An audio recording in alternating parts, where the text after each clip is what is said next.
చేతిపాటి senior leader మాజీ Mantri Jeevan Reddy sir Jagtial మున్సిపాలిటీలో పోటీ చేస్తున్న కాంగ్రెస్ పార్టీ కౌన్సిలర్ అభ్యర్థులను కాదని ఇండిపెండెంట్ అభ్యర్థులను గెలిపియాలని ప్రచారం చేస్తున్నాడని చెప్పుకున్నాం కదా నిన్న. ఇగియాల సంటి పిల్లగాన్ని గద్దలు తీసుకోపోయినట్టే చేతిపాటి గుర్తును దండుకోపోయినరని గరమైండు.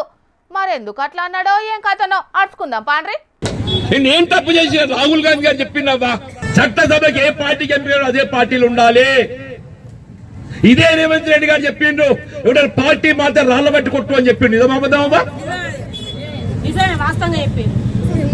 పోయిన ఎలక్షన్ అప్పుడు రేవంత్ రెడ్డి గారు ఏదిస్తున్నదో వారసత్వ పిసిసి అధ్యక్షుడుగా ఎవడ ఒక పార్టీకి గెలిచి ఇంకో పార్టీకి మారితే పార్టీ ఫిరాయిస్తే రాళ్లతో కొట్టండి చెప్పి పిలిపించిన నిజామవుతుందని ఓటుని ఆయుధంతో కొడదామంటున్నా. పిసిసి అధ్యక్షునిగా ఉన్నప్పుడు పార్టీ ఫిరాయించిన వాళ్ళను రాళ్లతోని కొట్టి చంపమన్న రేవంత్ రెడ్డి ఇప్పుడు కారు పార్టీలో గెలిచిన ఎమ్మెల్యే సంజయ్ కుమార్ కు కాంగ్రెస్ పార్టీ టికెట్లు ఎట్లిచ్చిండు. అగో అట్లా టికెట్లు తీసుకొని పోటీ చేస్తున్న వాళ్ళందరినీ ఓటు అనే ఆయుధంతో కొట్టి ఓడగొట్టాలని పిలిపించిండు జీవన్ రెడ్డి అన్న. మెడ నా గొంతు కొయ్యాలంటే ఏం చేయాలి? నా భుజాలందే కొట్టాలి. నా భుజాలెవరు?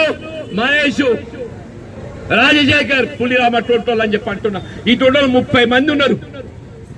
ఈరోజు 30 మంది ఉన్నారు తల్లి అంటున్నా. నా కాలు చేతులు నరికి మంత్రం వండ పెడతాది న్యాయమేనాడమ్మా? జీవన్ రెడ్డి దగ్గర మనుషులకు టికెట్లు ఇవ్వకుండా జీవన్ రెడ్డికి కుడి భుజం వసంటోళ్లను దూరం చేసి జీవన్ రెడ్డిని ఖతం చేయాలనుకున్నాడు. న్యాయమేనా అని ప్రశ్నించిండు జీవన్ రెడ్డి సారు. నేను బలపరిచిన అభ్యర్థులందరినీ గెలిపియాలని ఓటర్లందరినీ బాధతోనే ఇట్లా వేడుకున్నాడు. పాపం పెద్ద మనిషి ఓటర్ల చేతిలో చేయేసి ఎట్లా బాధపడుతున్నాడో చూడుండ్రి. మీరు బాధపడకూడదు, అస్సలు బాధపడకూడదు.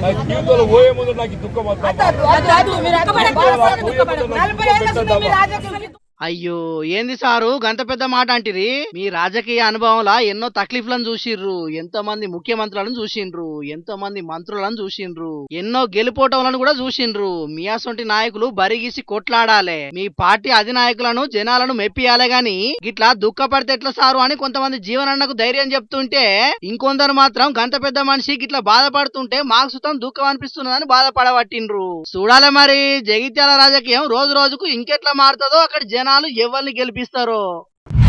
TPCC working president cum Sangareddy మాజీ ఎమ్మెల్యే జగ్గారెడ్డి సార్కు దానం అంటే పానం అన్నట్లే ఉంటదోలా. సాయం అని అడగక ముందే నేనున్నని ముంగట పడుతుంటాడు. చిన్న పెద్ద కుల మతం మనోడు మందోడు చూడకుండా సాయం చేసుట్లా ఎముకలేని చెయ్యి అనే చాలా మంది చెప్తుంటారు. అట్లనే గీడొకొక్క సాయం అనంగానే ఎట్లా చేస్తున్నాడో చూడుండ్రి.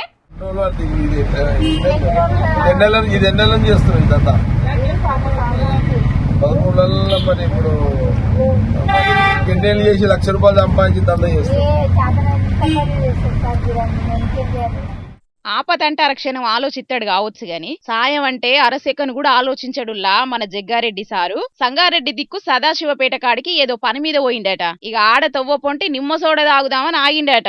ఇక ఆడ సోడాలమ్మే అక్క మంచి షెడ్డలు అరుచుకున్నాడు. ఇక ఆమె సారు ఏం సంపాదిస్తున్నాం, ఆడికే అవుతున్నాయి, పాత బండి అయింది, కొత్త మిషన్ అయితే వ్యాపారం మంచిగా నడుస్తుంది, ₹1,00,000 దాకా ఖర్చు అవుతుంది కొత్త మిషన్ కి, ఏమన్నా సాయం చెయ్యండి సారు అని అడగంగానే ₹1,00,000 చేస్తే మంచి బండి పెట్టు.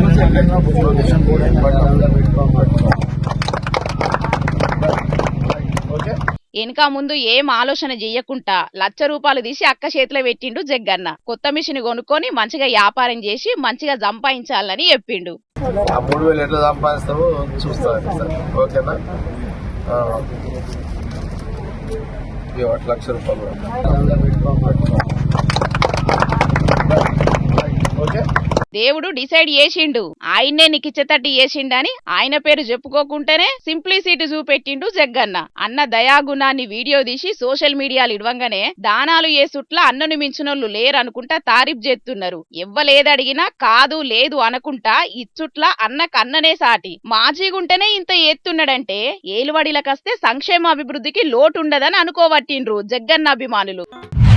తెలంగాణలో జరుగుతున్న మున్సిపల్ ఎన్నికల్లో పువ్వు పార్టీకి ఏపీ చిన్న సీఎం పవన్ సారు మద్దతు చేసిండు కదా. ఇక ప్రచారం సుతం మా గొప్పగా చేస్తాడని పువ్వు పార్టీ లీడర్లు మస్తు సంబరపడ్డారు. కానీ ఆఖరుకు గిట్లయింది. సెంటర్ మంత్రి కిషన్ రెడ్డి సారు, పువ్వు పార్టీ రాష్ట్ర అధ్యక్షుడు రామచంద్రరావు సారు ఇద్దరు కలిసి ఏపీ చిన్న సీఎం పవన్ కళ్యాణ్ తో మాట్లాడి తెలంగాణలో జరుగుతున్న మున్సిపల్ ఎన్నికల ప్రచారానికి రావాలని అడిగిర్రు. ఇక మొదలు పవన్ కళ్యాణ్ కూడా ప్రచారానికి వస్తానని మాట ఇచ్చిండు. కానీ పవన్ కళ్యాణ్ మున్సిపల్ ఎన్నికల ప్రచారానికి వస్తానని తెలియంగానే చేతి పార్టీ లీడర్లు పవన్ కళ్యాణ్ ను గట్టిగానే అరుచుకున్నారు. ఈ రోజు తెలంగాణ మీద విషం చల్లుతున్నటువంటి పవన్ కళ్యాణ్ తోటి ఎలా తెలంగాణలో బీజేపీ పొత్తు పెట్టుకొని ప్రజల దగ్గరికి వస్తా ఉన్నది. స్వయంగా తెలంగాణ వ్యతిరేకించేటువంటి విధంగా భారతీయ జనతా పార్టీ అవలంబిస్తూ తెలంగాణకు నిధులు ఇవ్వకుండా తెలంగాణ కళ్ళు పడితే ఆంధ్ర కొబ్బరి చెట్లు ఎండిపోతున్నాయి అనేటువంటి పరిస్థితులలో ఆయన కొండగట్టుకు వస్తే ఉప ముఖ్యమంత్రిగా స్వాగతం చెప్తాం, మనం కూడా తిరుపతికి వెళ్తాం. కానీ తెలంగాణ ప్రజల అవమానపరిస్తే, తెలంగాణ ఏర్పాటు పట్ల వివక్షపూరితంగా మాట్లాడితే ఎవరు చూస్తూ ఊరుకోరు. అటువంటి వ్యక్తులతోటి పొత్తు పెట్టుకున్న భారతీయ జనతా పార్టీ పట్ల తెలంగాణ ఉద్యమకారులు, తెలంగాణ ప్రజలు ఆలోచన చేయాలని సందర్భంగా కోరుతూ మంత్రి పొన్నం ప్రభాకర్ అన్న గిట్లా మాట్లాడితే పిసిసి పెబ్బ మహేష్ అన్న గిట్లా అన్నాడు. పవన్ కళ్యాణ్ గతంలో తెలంగాణ రాష్ట్రం గురించి, తెలంగాణ వ్యక్తుల గురించి, తెలంగాణ భాష గురించి, తెలంగాణ నడవడి గురించి చాలా నీచ స్థాయిలో విమర్శ చేశారు. అందుకే వారిని మేము పవన్ కళ్యాణ్ కాదు దిష్టి కళ్యాణ్ అంటాం. వారిని తెలంగాణ ప్రజలు ఆదరించరు. ఇయ్యాల మంత్రి కోమటిరెడ్డి వెంకటరెడ్డి సార్ కూడా పవన్ టూర్ మీద గిట్లా మాట్లాడిండు. పవన్ కళ్యాణ్ గారు తెలంగాణ మీద చేసిన వ్యాఖ్యలు అందరికీ తెలిసినాయి కాబట్టి నేను పెద్ద ఆయన గురించి మాట్లాడే అవసరం లేదు. ఇవాళ మాకు ఇక్కడ పార్టీ లేదంటుంటే బీజేపీ బీఆర్ఎస్ దుకాణం బంద్ చేసుకున్నాయి. పవన్ కళ్యాణ్ వచ్చి ఆంజనేయ స్వామిని దర్శించుకోవాలని విజ్ఞప్తి చేస్తున్నాం. ఇక ఎన్ని విమర్శలు వ్యతిరేకతల నడుమ తెలంగాణలో పర్యటన చేస్తే తక్లీఫ్ అవుతుందని పవన్ కళ్యాణ్ అనుకున్నాడో, లేకుంటే ఇప్పుడు ఉన్న పరిస్థితులలో పవన్ కళ్యాణ్ ప్రచారం చేస్తే మొదటికే మోసం అవుతుందని పువ్వు పార్టీ లీడర్లే అనుకున్నారో తెలియదు. కానీ మొత్తానికైతే ఆఖరికి ఇవాళ పవన్ కళ్యాణ్ తెలంగాణ పర్యటన మాత్రం రద్దయిందని ప్రకటించిండ్రు. దీంతో పవన్ కళ్యాణ్ ప్రచారానికి వస్తే మా గెలుపు హల్కగా అవుతుంది అనుకున్న పువ్వు పార్టీ అభ్యర్థులు, జనసేన అభ్యర్థులు నారాజు అయినరట. రాజకీయాల్లో ఎప్పుడేం జరుగుతుందో ఎవరికి తెలియదు కాబట్టి దాని గురించి పెద్దగా ఆలోచించేదేం లేదని ఇంకొందరు అంటున్నారు. రాజకీయాలంటేనే ఎవరి లెక్కలు అలాగ ఉంటాయి. మరి ఈ కానుంచి పరీక్షలు చాలైనయిగా ఇంటరు, 10వ తరగతి, డిగ్రీ, బీటెక్ ఇట్లా అన్ని ఓటెన్కొకటి మునుం పెట్టినట్టే జరుగుతుంటాయి. పరీక్షలు అనగానే పిల్లలకు ఎక్కడి లేని భయం పుడుతుంది. రాయకముందు ఎట్లా రాస్తామో అని రండి, రాసినాక పాస్ అవుతామో లేదోనని తనలాట. ఈ మార్కులు చేయంగా బల్మీకి జీవి తీసుకుంటారు కూడా కొందరు పిల్లలు. అందుకే పిఎం మోడీ సారంతట ఆయనే యాట పిల్లల భయం పోగొట్టే పని ముంగటేసుకుంటున్నాడు. ఈ తాపు కూడా పరీక్షపై చర్చా కార్యం ముంగటేసుకొని పొలగాండ్లను గిట్ల హుషారు చేసిండు పిఎం సారు. చదువుకునే పిల్లల పరీక్షల భయాన్ని బల్లె సార్లు పొడగొడుతున్నారో లేదో తెలియదు గాని ఏటా పరీక్షలు చాలా ఏముంగట దేశంలో ఉన్న పిల్లలందరికీ పరీక్షల భయం పోగొట్టే కార్యం ముంగటేసుకుంటున్నాడు ప్రధాని మోడీ సారు. ఈ తాపు దేవమోగ్రా, కోయంబత్తూరు, రాయపూరు, గౌహతి, ఢిల్లీ జాగాల నుంచి సెలెక్ట్ అయిన పొలగాలతోని దేశమంతటున్న పిల్లల పరీక్షల భయం పోగొట్టేటట్టు ధైర్యాన్ని నూరిపోసిండు ప్రధాని మోడీ సారు. ये बीमारी जब मैं पढ़ता था तब भी थी और ये बीमारी फैलाने का काम कुछ टीचर भी करते हैं. टीचरों को क्या लगता है कि मेरे स्कूल का नंबर अच्छा हो, मेरे क्लास का नंबर अच्छा हो, इसलिए वो क्या करते हैं जिससे नंबर मिले वही पढ़ाते हैं. yes, sir. उस सिलेबस का आपकी जिंदगी में क्या उपयोग है वो समझाते हैं. अब आप देखिए कोई खिलाड़ी है, अगर मान लीजिए उसको बॉलिंग कर ली तो क्या वो अपने कंधे के मसल से मजबूत करता रहेगा तो अच्छा बॉलर बनेगा क्या? लेकिन पूरे शरीर को तैयार करता है कि नहीं करता है? yes, sir. शरीर का एक अंग भी वीक रह गया, बॉलिंग अच्छी करता है, कंधा बहुत अच्छा है, स्पीड सब अच्छी है, लेकिन पैर ठीक नहीं काम कर रहा है तो बॉलिंग कर पाएगा क्या? no, sir. जैसे एक प्लेयर को अपने गोल को पाने के लिए खेल में मास्टरी पानी है तो भी, और हम शिक्षा सही करते हैं गलत करते हैं तो बार बार हम अपने एग्जाम करते हैं. और इसलिए ये जो पैटर्न हम 10 क्वेश्चन कर लें, ये कर लें, हमने अपने आप को सीमित नहीं करना चाहिए. इसका मतलब ये नहीं कि ये भी नहीं करना, ये भी करना चाहिए, लेकिन उसको अगर 10% देते हैं तो 90% और करना चाहिए. तो मेरा तो सभी विद्यार्थियों से आग्रह है कि आप जिंदगी सबसे ज्यादा उत्तम बने, जीवन अपना श्रेष्ठ बने, अपना पूरा जीवन शानदार रहे, उसके लिए जीवन को तैयार करना है. పరీక్షలను బరువు లెక్క చూడొద్దన్న మోడీ సారు ఓ పండుగ లెక్క చూడాలని చెప్పిండు. ఈ కార్యం ముంగటేసుకున్నాడు ఇది 9వ సారి. ఇట్లా ప్రతి ఏడు విద్యార్థులలో ఆత్మవిశ్వాసాన్ని నింపి పరీక్షలు చేయాల మానసిక ఒత్తిడిని ఇట్లా జయించాలని చెప్తున్నాడు ప్రధాని మోడీ సారు. మరిగా పరీక్షలు రాయబోయే పిల్లలు మీకు నచ్చిన సమాధానాలు అన్నింటినీ మీరు ఏం టెన్షన్ లేకుండా పరీక్షలు రాయుండ్రి. తప్పకుండా మీరు విజేతలు అవుతారు. ఒకవేళ ఎవరైనా పరీక్ష తప్పినా మునిగిపోయేది ఏం లేదు. జీవితం అంటే పుస్తకాలు పరీక్షలే కాదు, ఇంకా ఎంతో ఉంటది. ఎట్లయినా బతకగలుగుతారు. అంతేగాని పరీక్షల ఫెయిల్ అవుతాం కావచ్చని, ఫెయిల్ అయినవని ఎవరో ఏమో అనుకుంటారని అక్కడికి రాని ఆలోచనలు ఏం చెయ్యకుండ్రి, సరేనా? ఇక పరీక్షలు రాయబోతున్న విద్యార్థులందరికీ మన జోర్దార్ తరపున కూడా ముందస్తుగానే శుభాకాంక్షలు చెప్తున్నాం. పబ్లిక్ మా చెల్లె శకుంతల వార్తలు దేక చాలా వద్దులైతాందోల్లా. పాండ్రి మరి అదే ముంగటేసుకున్నదో అడుచుకుందాం పాండ్రి. ఓ చెల్లె ఏం చేస్తున్నావే? जे देखा तो जाना सनम प्यार होता दीवाना सनम अब ये आसीना आ जाए हम तेरी बाहू में मर जाए हम तुझे देखा तो जाना है प्यार होता है दीवाना सनम आकी मेरी सपने तेरी दिल मेरा यादू करी मेरा है क्या सब कुछ तेरा. శకుంతల నీకు అప్ప చెప్పిన పని ఏంటిది? నువ్వు చేస్తున్న పని ఏంటిది? యవ్వా దర్చుకొని తెచ్చిన కాదే మెల్ల వినవత్తలేదా? అరే 2-3 నెలలు బట్టి వార్తలు తెత్తలేవు. ఇయాలన్నా తెత్తవేమో అని వాళ్ళకడితే బర్రెకొని తీసుకొని పాటలు పాడబడుతుంది. గిదే నానే పద్ధతి. నాది బర్రెగొంత అంటవా? ఎలుకొకన్నానా కోయిల కంఠమే నాది, కోయిల కంఠం.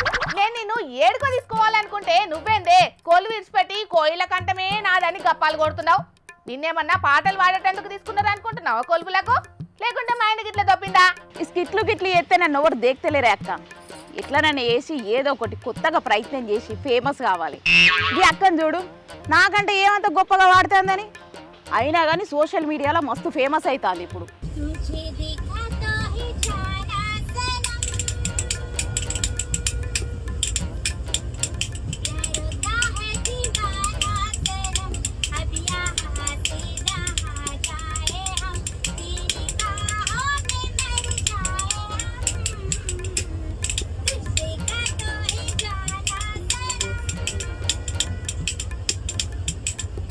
ఓ మస్తు వాడుతున్నావు. పులిని చూసి నక్క వాతలు పెట్టుకున్నట్టు. అయితే గీ అక్కని చూసి పాటల ప్రోగ్రామ్ ముంగటేసుకున్నావు అన్నట్టు నువ్వు. అవునక్క. तुझे देखा तो जाना सनम प्यार होता है दीवाना सनम. నీ బాంచనే అవ్వ డబ్బాలా గులకరాలే చూపినట్టు ఆ పాటలు వాడు రాపుతావానే? చెవులా గిల్లులు పడేటట్టున్నాయి. నీ అవ్వ నువ్వు నన్ను ఫేమస్ చెయ్యవు, నన్ను ఫేమస్ కానియవు. అప్పట్లో కుంభమేళ పోయినా అయిపోయేది. నా అందానికి ఆ మోనాలిసా లెక్క నేను కూడా మస్తు ఫేమస్ అయ్యేదాన్ని. మంచిగా సినిమా ఛాన్సులు వస్తాండే నేను హీరోయిన్ అయ్యేదాన్ని, ఆడిలో తిరిగేదాన్ని. అవ్వావు నీ మందానికి మస్తు ఫేమస్ అయ్యేదానివి. అది అందమా మందమా అని సినిమా కూడా తీసేటోళ్ళు నిన్ను హీరోయిన్ గా పెట్టి. కుళ్ళే నీకు కుళ్ళు. నేను ఫేమస్ అయితే నిన్నెవ్వరు దేకరనే కదా గిట్లా చేస్తాను. చూడు, ఏ జాతరలోనో నా అందం జయంగా నేను ఫేమస్ కాకపోనా, ఏ రైళ్లనో పాట పాడి వావ్ వా అని జనాలతోని సప్పట్లు కొట్టించుకోకపోనా, అప్పుడు చెప్తా నీ సంగతి. ఆశకు అద్దుండాలి కొంచెమన్నా. వెనకటికి నీయాసంటిదే ఉట్టికి ఎగరలేనమ్మా సర్గానికి ఎగురుతా అన్నదట. స్కిట్లు చేసి ఫేమస్ గాని తిడతలేదు గాని పగటి కళలు అంటున్నావా? పగటి కళలు గప్పట్లా గా కుంభమేళల పూసలు అమ్ముకునేటావే ఏమంత కష్టపడ్డదే గంతగానం ఫేమస్ అయింది. ఇప్పుడు రైల్లో పాట పాడిన గియాకేమన్నా గానకోకిలనా? చూస్తున్నావు కదా ఇప్పుడు ఎంత ఫేమస్ అవుతుందో. దాన్నే నసీబ్ అంటారే తల్లి. వాళ్ళ నసీబు మంచిగా ఉన్నది, తెల్లారేటాళ్లకు ఫేమస్ అయ్యిండ్రు. నీ నసీబు కూడా మంచిగా ఉంటే నువ్వు కూడా ఫేమస్ అవుతావు. అంతేగాని అందంతో ఫేమస్ అవుతా, రాగం తీసి వైరల్ అవుతా అంటే అవుతుందా? చూద్దాము. నువ్వెన్నన్నా చెప్పక్క, ఈ పాట వాడుతా దెబ్బకు ఫేమస్ అవుతా. కానీ రైళ్ళ పాట పాడితే అక్క చూసి కాపీ కొట్టినా అంటారు, మళ్ళీ టికెట్ కూడా కొనాలి. అందుకే నిండా జనాలున్న ఆర్టీసీ బస్ ఎక్కి మధ్యలో నిలిచి పాట పాడతా. तुझे देखा तो जाना सनम प्यार होता है दीवाना सनम. ఓ బొచ్చ పట్టుకొని ఎక్కు బస్సు. బొచ్చలా బొచ్చడు చిల్లర కూడా ఎత్తారు నీ పాటకు. నీ అవ్వ ఎందుకే ఇజ్జత్ ఇస్తావు? అదృష్టం కొద్ది ఫేమస్ అయిదామంటే మనకా అంత అదృష్టం లేదు. బిగ్ బాస్ పోయి ఫేమస్ అయిదామంటే మనకా అంత సీన్ లేదు. ఈ ప్లాన్కి ఇట్లా వర్కౌట్ కావాలి, అప్పుడు ఉంటుంది చూసుకో. ఆకే మేరీ సప్నే తేరీ దిల్ మేరా యాదు కరీ. అయ్యిందా? మంచిగా అయ్యిందా? గార్ద కూడా నచ్చలేదు కాదే నీ పాట. నవ్వుతున్నావు కదా, నవ్వు నవ్వు. గోదావరి పుష్కరాలు వస్తున్నాయి కదా, పుష్కరాలల్లో పూసలు అమ్మి ఫేమస్ కాకపోతే నా పేరు శకుంతలనే కాదు. చూడు అబ్బో, ఏతులకు పోయి ఎల్లెల్కలు పడ్డది చాలు కానీ ఈ కాడ నుంచి దినం వార్తలు పట్టుకరా. నీకు పుక్యానికి జీతం ఇచ్చేటందుకే నా కొలువులో పెట్టుకున్నది. Control control control control control లేదు, కంట్రోల్ బియ్యం లేదు. పోయి కంట్రోల్ బియ్యం పోతాన్రట తేపో. మానెత్తతి ఛీ నా బతుకు ఏడా. చూసింది కదా పబ్లిక్ మా చెల్లె శకుంతల తలకాయ తిక్క ఎట్లున్నదో. మరి లేకుంటే ఏందోలా, ఆ లెవెల్లో ఫేమస్ అయినరు, ఈ లెవెల్లో ఫేమస్ అయినరు అని మనం కూడా ఒట్టిగానే ఫేమస్ అవుతామా? ఫేమస్ కావాలంటే టాలెంట్ అన్న కావాలి, తలకాయ మీద రాతలన్న రాసుండాలి. సరే గాని మనం ఇక కడమ వార్తల్ని చూద్దాం పాండ్రి. ఓటర్ల కంట్ల వడాలని ఇచ్చంత్రాల ప్రచారాలు చేస్తుంటారోలా కొందరు లీడర్లు. సంటి పిల్లగాండ్లకు తానాలు చేపించి ఓటర్ల దోషలేసి ఇస్త్రీ డబ్బాల కాడ ఇస్త్రీ పెట్టేవాటి ఓట్ల కోసం పాటలు పాడుతుంటే గీడొక ఓటర్ అన్న లీడర్ల ఆశల మీద నీళ్లు చల్లే పని ముంగటేసుకున్నాడు. ప్రచారాలు చేసేటోళ్ళు ఇంటికి ఎవ్వరు రావద్దని ఏం చేసిండో చూడుండ్రి. అందరు అచ్చుడు ఓటేయమని చేతులు గద్వలు పట్టుకొని అడుగుడు. ఊకూకే రపరప ఎందుకు అనుకున్నట్టున్నాడో, లేకుంటే పొద్దు మా పింటికొచ్చి తిప్పలు పెడుతున్నారు కాబట్టి ఎవ్వరు రావద్దని అనుకున్నాడో తెలియదు గాని సీదా ఫ్లెక్సీ కట్టిచ్చిండు. మైబాద్ కాడ 29 వార్డులుంటే గీ రొయ్యల సంపత అన్న. సిపిఎం అభ్యర్థి సోమయ్య మీద ఈయనకు మస్తు అభిమానమట. ఎందరచ్చి అడిగినా ఎన్ని తిప్పల పడ్డా ఓటు ఆయనకే వేసేదని మా ఇంట్లో ఓట్లన్నీ సోమన్నకే అని బోర్డు పెట్టిండు. కడమ పార్టోళ్ళు తెలిసిన పార్టీలు ఎవ్వరు రాకుండా అల్కటుపాయం చేసిండు. ఈడిట్లుంటే అటు దిక్కే ఓటర్లను ప్రసన్నం చేసుకునేందుకు అభ్యర్థులు ఎన్ని తిప్పల పడుతున్నారో చూడుండ్రి.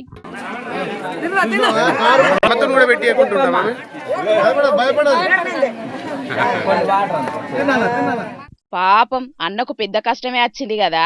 అన్నా బుజ్జి భయపడుతున్నట్టున్నదే, నిండుగా గడ్డంతోని జరంత కడక్ కనబడుతున్నట్టున్నవే, అందుకే గుబులు పడుతున్నట్టున్నది. బుజ్జి కోటక్కు లేదు గాని లేకుంటేనా నీ మీద రివెంజ్ తీర్చుకునేదే కావచ్చు. ఊరంతా తిరిగి ఓటర్లను మెప్పించింది అన్నకు ఒక్కెత్తయింది, ఈ బుజ్జికి బువ్వ తినిపించింది ఒక్కెత్తయింది. పోన్రి కట్టింగులు వేసినా, అమ్మకాలు జరిపినా, కత్తుల పదులు పెట్టినా, బజ్జీలు దేవినా ఓటర్ల మనసు ఎప్పుడెట్లుంటదో, విజయం ఎవరిని వరిస్తుందో 13 తారీఖు దాకా ఆగాల్సిందే. పోన్రి ఇదివరకు యూరియా బత్తాలు కావాలంటే రైతులు సీదా పోయి తెచ్చుకుందరు. కానీ 2 ఏళ్ల సంధి యూరియా కొరత జయంగా రైతులు అరిగోస పడుతున్నారు కదా. ఇక ఏడు అట్లా జరగొద్దని వ్యవసాయాధికారులు యూరియాను యాప్ల బుక్ చేసుకునే కొత్త విధానాన్ని తీసుకొచ్చిండ్రు. కానీ షాపులలో లేని యూరియా యాప్లలో ఎట్లుంటదని రైతులు ఇగో గీ తీరుగా నిరసన చేస్తున్నారు. సూర్యాపేట జిల్లా చిలుకూరు మండల కేంద్రంలో ఉన్న ప్రాథమిక వ్యవసాయ సహకార సంఘం ఆఫీసు ముంగట ఈ యూరియా యాప్ విధానానికి వ్యతిరేకంగా రైతులంతా ఇట్లా నిరసన చేసిండ్రు. మరి వాళ్ళ బాధ ఏందో గీ అవ్వ చెప్తున్నది నుండ్రో పారి. నేను మందు కట్టలకు 5-6 సార్లు వచ్చినా కూడా, ఎదవనాలు వచ్చినా కూడా నాకు మందు కట్టలు అందటాలేదు. పెద్ద చెల్లులు ఉన్న తీసుకుంటారు, మాకు అసలు అందనే అందట్లా. 10 రోజుల సంది మందు తాగి సావాలా మేము, లేకపోతే ఇంకేమైనా ఉరి పెట్టుకొని సావాలా, లేకుంటే బ్యాంక్ మూతాయమంటారా, అది లోపల ఏమంటే వేస్తాం మేము. ఇన్నారు కదా, అది ముచ్చట. పల్క ఫోన్లలో మాత్రమే యూరియా యాప్ డౌన్లోడ్ చేసుకుని యూరియా బుకింగ్ చేసుకునే ఛాన్స్ ఉంటది. మా సొంటి పేదలకు పల్క ఫోన్లు ఎక్కడుంటాయి? ఈ యూరియా కోసానికి ఇప్పుడు 1000 రూపాయలు పెట్టి పల్క ఫోన్లు కొనాలనా అని ప్రశ్నిస్తున్నారు అక్కడి రైతులు. అధికారులు చేస్తున్న పనికి మాలిన పనులు చేయంగా రైతులంతా అరిగోసపడే పరిస్థితి వచ్చిందని చెప్పి సొసైటీ ఆఫీస్ కు రైతులంతా కలిసి తాళమేసిండ్రు. ఆ యూరియా యాప్ చేయంగా చిన్న రైతులకు ఎరువులందని పరిస్థితి వచ్చిందని కోపానికి వచ్చిండ్రు. ఇప్పటికైనా మాకు సరిపోయినన్ని యూరియా బస్తాలు ఇస్తేనే సరే, లేకుంటే మాత్రం మేం మందు దాగి చచ్చుడే మా గతి అవుతుంది. దానికి సర్కారు పెద్దలే బాధ్యత తీసుకోవాలని ఇట్లా వార్నింగ్ ఇచ్చిండ్రు అక్కడి రైతులంతా. మరిగా వ్యవసాయాధికారులు సర్కారు పెద్దలు ఆలోచన చేసి పోయినేడు లెక్క కాకుండా ఈ ఏడు యూరియా తిప్పలు లేకుండా చేస్తారో ఏం కథనో చూడాలిగా. రోడ్ల మీద ఏ టక్కర్లను తక్కువ చేసేటందుకు ఏటేటా ఓ వారం 10 దినాలు రోడ్డు భద్రతా వారోత్సవాలు పెడతారు. దాంట్లో పెద్ద ఆఫీసర్లు మైకులు పట్టుకొని బండ్లు నడిపేటప్పుడు హెల్మెట్ పెట్టుకోవాలి, కారు నడిపేటప్పుడు సీట్ బెల్ట్ పెట్టుకోవాలి, రువ్వడి మీద పోవద్దు, పానాలు అంతే రువ్వడి మీద పోతే అని జాగ్రత్తలు చెప్తుంటారు. వారోత్సవాలు వర్షిని అంటే ఎప్పటి లెక్కనే ఉంటది. మళ్ళా తుక్కుల వారేసే కారును షోరూంల కార్ లెక్క ముస్తాబ్ చేసిండ్రేందని పరేషాన్ కాకుండ్రోళ్ళు. ఈ తుక్కైన కారుతోనే జనాలకు జాగ్రత్తలు చెప్పే పని ముంగటేసుకున్నాడు ఆదిలాబాద్ జిల్లా ఎస్పీ అఖిల్ మహాజన్ సారు. అక్కరకు రాకుంటైన కారుతోని జనాల కళ్ళు తెరిపించి అక్కడికొచ్చే ఆలోచన చేసిండు. నేరేడుకొండ మండలంలో ఉన్న కుఫ్టీఘాట్ రోడ్డులా గీ మూలమల్పు కాడ టక్కర్లు రికాం లేకుండా అవుతున్నాయట. ఈడైన టక్కర్లల్లా చాలా మంది జీవించిండట. ఇక అసుంటా ఎన్ని జాగ్రత్తలు చెప్పినా పబ్లిక్ పట్టించుకుంటలేరని ఈ తొవ్వ మీదనే టక్కరై తుక్కైన ఓ కారును పట్టుకొచ్చి పెట్టిండ్రు. ఇక్కడ వడిగా పోతే ఏమైతుందో జనాల కండ్లకు గట్టేటట్టుగా కనిపించే ఉపాయం చేసిండ్రు. దీని చూడంగానే ఎంబటే అలర్ట్ అయ్యేటట్టు దూరం కెంచి కూడా మంచిగా గానొచ్చేటట్టు మంచలెక్క చేసి దాని మీద గీ కారును పెట్టిండ్రు. అర్తే వాళ్ళ పేరు మీద పోలీసులు రోడ్డు జాగ్రత్తలు చెప్పే కార్యం ముంగటేసుకున్నారు కదా. ఇక దాంట్లో ఏదో ఒకనాడు జాగ్రత్తలు చెప్పి చేతులు దులుపుకున్నట్టు కాకుండా దినాము జనాలకు జాగ్రత్తలు చెప్పే కార్యాన్ని ముంగటేసుకున్నాడు ఎస్పీ అఖిల్ సారు. మరి ఇది ఎంత పనిచేస్తున్నదో చూడాలి గాని సారు ఆలోచన అయితే మస్తుందని అంటున్నారు అటు దిక్కు దినాము ప్రయాణాలు చేసేటోళ్ళు. జనాలు చూసిండ్రు కదా, హైవే తొవ్వల మీద పోయేటప్పుడు జరంత స్పీడ్ తగ్గించి నిమ్మలంగా ఓన్రి. ఓ నిమిషం ఆలస్యమైనా పెద్ద కొంపలేం అంటుకోపోవు, లక్షల ఆమ్దానేం నష్టపోరు. కాబట్టి జాగ్రత్తగా టక్కర్లు కాకుండా చూసుకొని ప్రయాణాలు చేయండి, సరేనా? ఇక తెచ్చిన వార్తలన్నీ అయిపోయినాయి. ఇవుల్లా ఇయాల్టి జోర్దార్ వార్తలు. మళ్ళొచ్చే జోర్దార్లా మళ్ళా కలుద్దాం. అప్పటిదాకా చూస్తూనే ఉండండి హెచ్ఎం టీవీ. అట్లనే ఇంకిన్ని మంచి మంచి వార్తల కోసం హెచ్ఎం టీవీ యూట్యూబ్ ఛానల్ని సబ్స్క్రైబ్ చేసుకోండి. ఇసంటి ముచ్చట్లు ఆడ మస్తుగుంటాయి. అన్ని ముచ్చట్లు మీ దాకా చేరాలంటే తప్పకుండా గంట కొట్టుండ్రి, లైక్ చేయండి, ఈ ముచ్చటను మీ దోస్తులకి షేర్ చేయండి. ఏమంటున్నాం? సరే మరి, టాటా.